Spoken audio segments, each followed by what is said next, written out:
La triche, chapitre 6. J'avais prévu étudier l'information que M. Viens m'a donnée lorsque je serai seule dans ma chambre. Mais je ne peux plus attendre. Je veux des réponses tout de suite. Les élèves sont presque tous partis. Je me glisse dans une classe vide et étale les papiers sur quelques pupitres. Il y a environ 200 finissants dans notre école. Ça me prendrait des heures pour compiler une liste de tous les noms. Je commence donc par une courte liste des élèves de maths dont les noms commencent par A, B et C. J'espère que ça suffira pour trouver une relation entre les notes. Monsieur Draper est seul à enseigner la biologie en 12e année. Je n'ai donc pas besoin de combiner les listes pour cette matière. Si mon informateur a raison, les élèves de cette classe trichent. Et selon ma liste, pas un seul élève n'a échoué en biologie. Ça veut probablement dire que certains trichent. Les notes me surprennent. Je m'attendais à ce qu'elles soient meilleures. Il y a quelques A et B, mais aussi un grand nombre de C, et même quelques D. Si les élèves trichent, ils devraient avoir des meilleures notes. À moins que la tricherie ne soit un phénomène récent. Bien sûr, c'est la seule explication possible. Les élèves n'auront eu accès jusqu'à maintenant qu'à 1 ou 2 corrigés, et il en faudrait plus pour que les cotes s'améliorent de façon appréciable. Je décide d'examiner la salle de classe de M. Draper. Je ne sais pas s'il sera utile. Peut-être pas. Mais ça ne fait rien. J'ai besoin de me faire une idée de la scène du crime. M. Draper enseigne les maths dans la salle 132, qui est reliée au labo de biologie par un petit local vitré. La porte en est fermée. Mais je vois par la fenêtre que la classe est vide. Je frappe pour être sûr. Pas de réponse. J'essaye d'ouvrir la porte, bien que je m'attende à ce qu'elle soit fermée à clé. À ma grande surprise, elle s'ouvre. « Monsieur Draper ?» dis-je en poussant la porte. On entendrait une mouche voler. Monsieur Draper n'est pas là. Et c'est tant mieux, parce que s'il m'avait répondu, je n'aurais pas su quoi faire. Je prends une grande respiration, regarde de chaque côté du corridor et entre sur le bout des pieds. La classe est en désordre, ce qui est normal en fin de journée. Il y a des bouts de papier qui traînent par terre et sur les pupitres. Le tableau blanc est couvert d'équations mathématiques au feutre rouge, bleu et vert.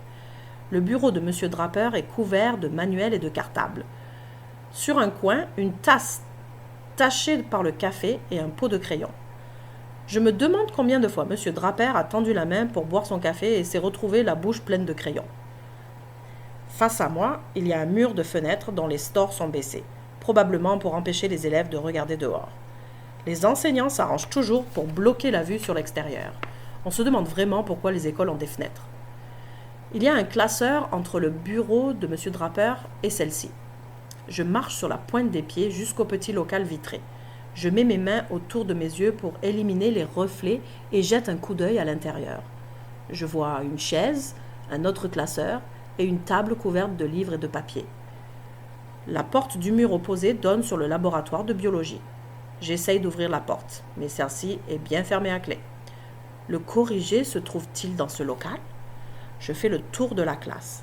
Il n'y a pas grand-chose d'intéressant à voir, sauf l'annonce du prochain test sur le tableau blanc. La prochaine occasion pour les tricheurs ? Je prends note de la date. Bien que je sois déjà dans cette classe sans invitation, je n'ose pas fouiller dans les tiroirs de M. Draper. Comme il ne semble y avoir rien de plus à découvrir, je décide de partir. Alors que je me dirige vers la porte, j'entends des pas dans le corridor. Ils sont proches, de plus en plus proches. Je cherche une cachette. Pas question d'avoir à expliquer à qui que ce soit ce que je fais ici. Pas même au concierge. La personne qui s'approche dans le corridor pourrait bien passer tout droit, mais je ne veux rien laisser au hasard. Il n'y a pas d'autre cachette que le classeur. Je me glisse entre celui-ci et les fenêtres. Je dois me faire toute petite pour empêcher que ma tête ne dépasse. Je regrette immédiatement mon choix.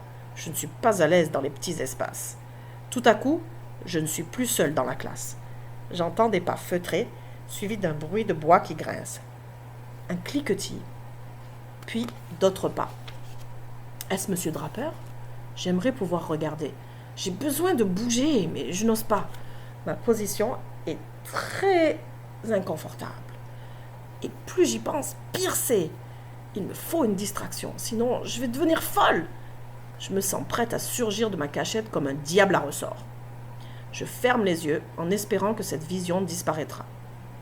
Je me force à me concentrer sur les sons.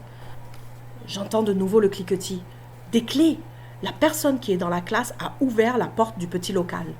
Les clés devaient se trouver dans le bureau de Monsieur Draper, d'où le grincement du bois. J'entends ensuite un roulement métallique, sans doute le classeur du petit local. Je suis sur le point d'abandonner ma cachette, lorsque j'entends le tiroir du classeur se refermer d'un coup sec. Je suis figée, mes jambes tremblent, et elles ne tiendront pas beaucoup plus longtemps. La porte du local claque et la clé grince dans la serrure. Puis, le trousseau de clés atterrit bruyamment dans le tiroir de bois. Le tiroir se referme avec fracas. Dans le silence qui s'ensuit, j'ai les oreilles à l'affût.